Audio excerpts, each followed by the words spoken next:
नमस्कार दोस्तों, story audio book Mumbai channel में आपका स्वागत है। अगर आपको ये कहानी पसंद आती है तो चैनल को सब्सक्राइब करें। तो चलिए शुरू करते हैं।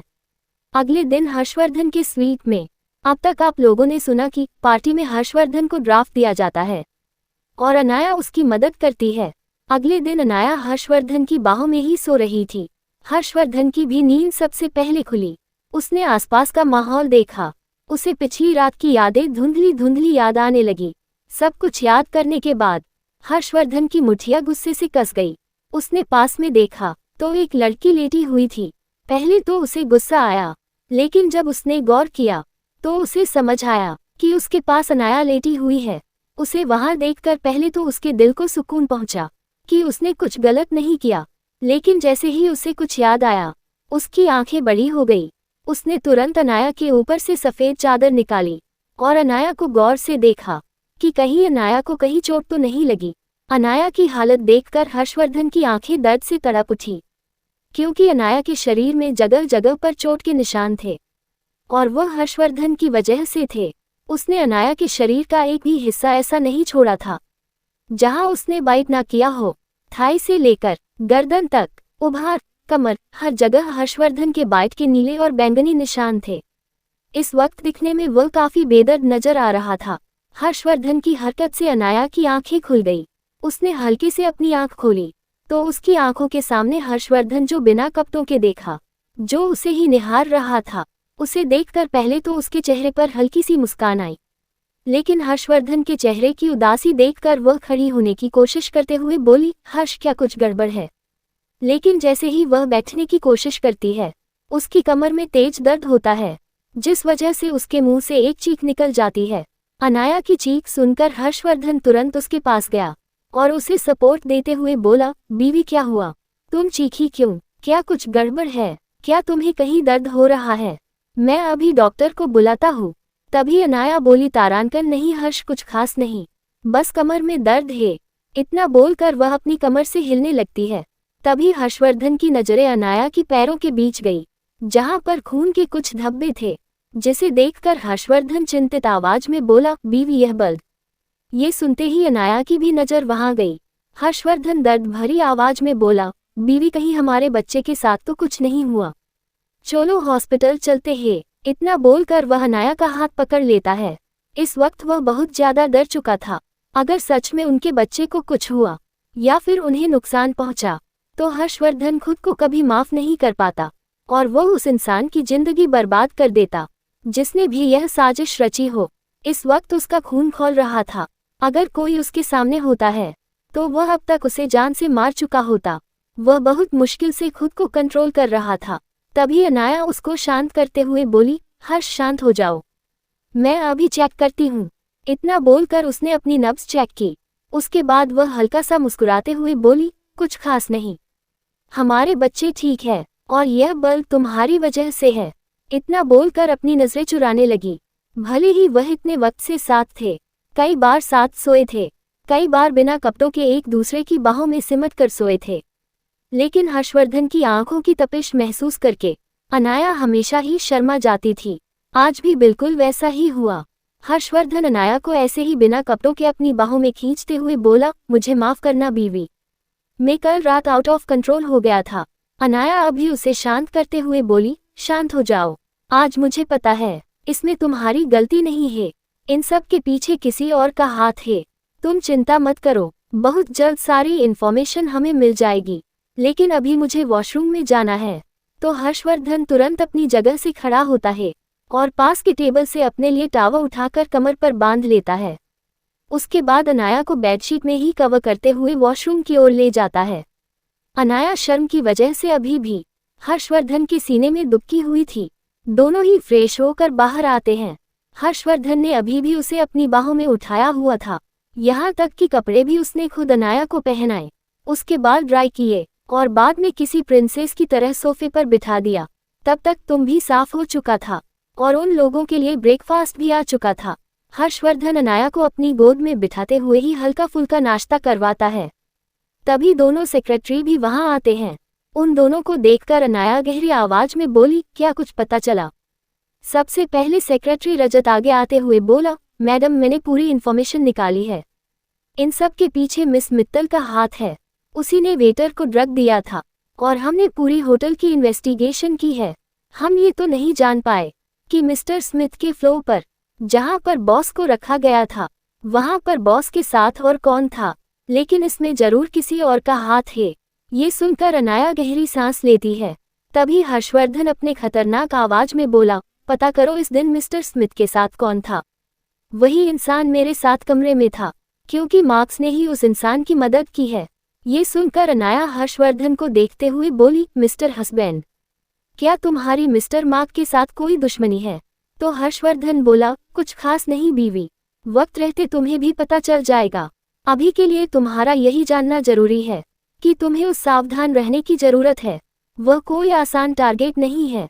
ये सुनकर अनाया भी ज्यादा कुछ नहीं बोलती और बेला की ओर देखकर बोली, और तुमने इन्फॉर्मेशन निकाल ली? तो बेला बोली, मास्टर इन्फॉर्मेशन मिल चुकी है, ये काफी गंभीर है। ये सुनकर अनाया उसे घूरते हुए बोली, तारांकन क्या हमें जाने की जरूरत पड़ेगी? तो बेला सर झुकाते हुए बोली, वह मास्टर हमें जाना पड़ेगा। तो हर्षवर्धन बोला, तुम मुझे बताओ, मैं भी तुम्हारे साथ चलूंगा। तभी अनाया बोली, जरूरत नहीं है, मुझे कुछ काम है, वह निपटाने के लिए जा रही हूँ, चिंता मत करो। हर्षवर्धन भी उसके साथ बहस के मूड में नहीं था। तभी बेला बोली, मास्टर वह वेटर पकड़ा जा चुका है जिन्होंने आपको ड्रग देने की कोशिश की थी, क्या आप उसे मिलना चाहती है? अभी अनाया कुछ बोलती उससे पहले हर्षवर्धन, जिसे नहीं पता था कि किसी ने अनाया को ड्रग देने की कोशिश की थी, वो गुस्से ने बोला, उसे अंदर लेकर आओ। थोड़ी देर में कुछ गार्ड्स एक आदमी को घसीटकर अंदर लेकर आ रहे थे। वह गार्ड काफी यूनिक तरह का यूनिफॉर्म पहने हुए थे, उनका चेहरा भी छुपा हुआ था। यह अनाया की पर्सनल सिक्योरिटी थी, जो पहले कभी सामने नहीं आती थी, लेकिन इस बार अनाया ने आमने सामने खेलने का सोच लिया था। उसने अपने पूरे टीम को अलर्ट कर दिया था। जैसे ही वह गार्ड वहां पहुंचे, अनाया उस वेटर को घूरते हुए बोली, बताओ किसने तुम्हें ड्रग्स देने को कहा था? तो वह वेटर डरते डरते बोला, इसमें मेरी गलती नहीं है मैम, मैंने आपको पहले ही बता दिया था, वह मिस मित्तल थी जिन्होंने मुझे पैसे दिए थे। वही यह सुनते ही हर्षवर्धन सेक्रेटरी राहत से बोला, मित्तल ग्रुप को बर्बाद कर दो, मुझे अगले 1 घंटे में मित्तल ग्रुप दिवालिया चाहिए। वही यह सुन अनाया ने सिर हिला देती है। उसे पता था उसका पति कैसा था। अनाया बाकी चीजों पर ध्यान नहीं देती और वो शैतानी चमक के साथ वेटर को देखकर बोली, बिल्कुल सही, मिस मित्तल ने तुम्हें मुझे और पार्टी में मौजूद इंसान को ट्रक देने को कहा था, लेकिन मैंने कहा, किसके कहने पर तुमने मेरे हस्बैंड हर्षवर्धन को ड्रग दिया? वही यह सुनकर वह गार्ड 2 कदम पीछे हट गया। इस बार वह सच में खौफ खा रहा था। दरअसल दूसरी बार जिसने भी यह काम करने को कहा था, उसने पैसे के साथ साथ उसे धमकी भी दी थी कि अगर उसने अपना मुंह खोला तो वह अपने पूरे परिवार को खो देगा। और सच में उसका बच्चा किडनैप भी हो चुका था, इसीलिए वह खामोश रहा। ये देखकर अनाया उसे घूरते लगी। अनाया ने कुछ इशारा किया तो बेला आगे आई और उस वेटर का चेहरा बालों से पकड़ते हुए ऊपर करके अनाया के सामने कर देती है। अनाया भी तुरंत उसकी आंखों में देखने लगती है। थोड़ी ही देर में अनाया उस वेटर से वापस पूछती है, बताओ किसने कहा था तुम्हें हर्षवर्धन को ड्रग्स देने के लिए? तो वह वेटर किसी रोबोट की तरह बोला, मुझे गीता गायकवाड़ ने कहा था कि मैं मिस्टर हर्षवर्धन को ड्रग्स दूं। उन्होंने मुझे धमकी भी दी थी। मेरा बच्चा अभी भी उसके पास है, इसलिए मुझे उनकी बात माननी पड़ी। वही गार्ड की बात सुनकर हर्षवर्धन गुस्से में अनाया से बोला, बीवी वो कुछ ज्यादा आगे बढ़ रही है, मैं उसे छोड़ूंगा नहीं। तभी अनाया बिना भाव के बोली, मिस्टर पति, वक्त आने पर तुम उसे निपटा सकते हो। और अब तो ये भी साफ हो गया है कि गीता गायकवाड़ की मदद मिस्टर सुमित ने ही की थी। अब उसके साथ तुम्हारा क्या मामला है वह तुम देख लो, अभी हमें चलना चाहिए, मैं काफी थक चुकी हूँ।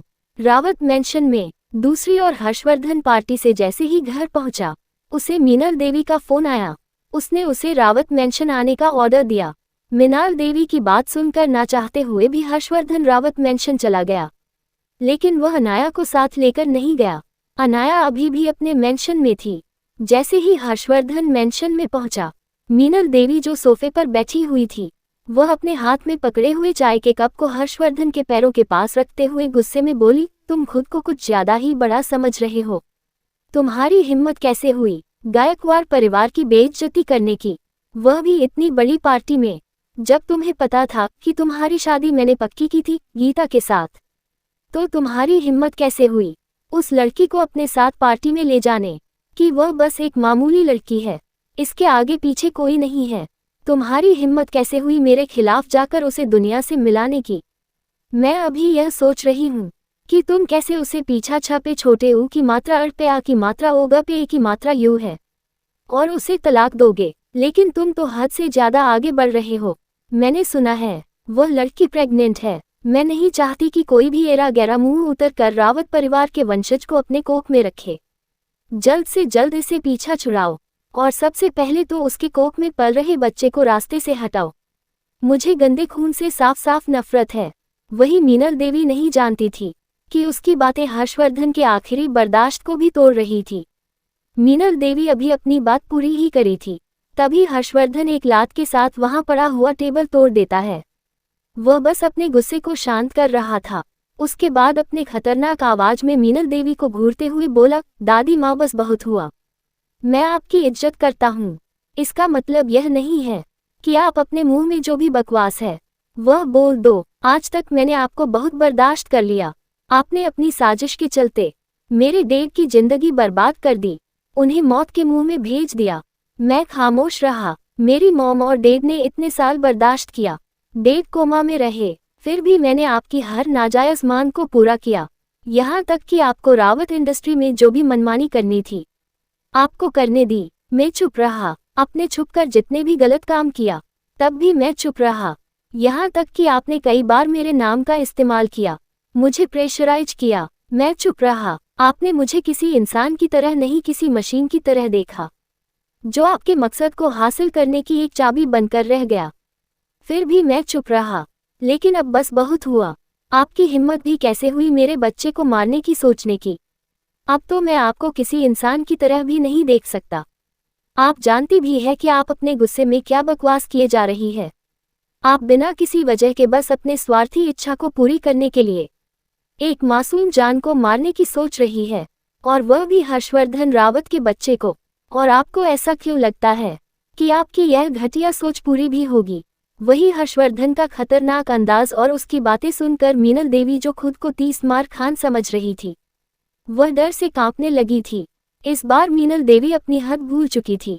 मीनल देवी कुछ बोलना चाहती थी लेकिन वह चुप रह गई, क्योंकि हर्षवर्धन अभी सच में बहुत ज्यादा खतरनाक लग रहा था। हर्षवर्धन मीनल देवी को घूरते हुए बोला, यह आपका आखिरी मौका है। अगली बात मेरी बीवी और बच्चे की ओर नजर उठाई तो आपके लिए अच्छा नहीं होगा। इतना बोलकर वह वहां से निकल गया।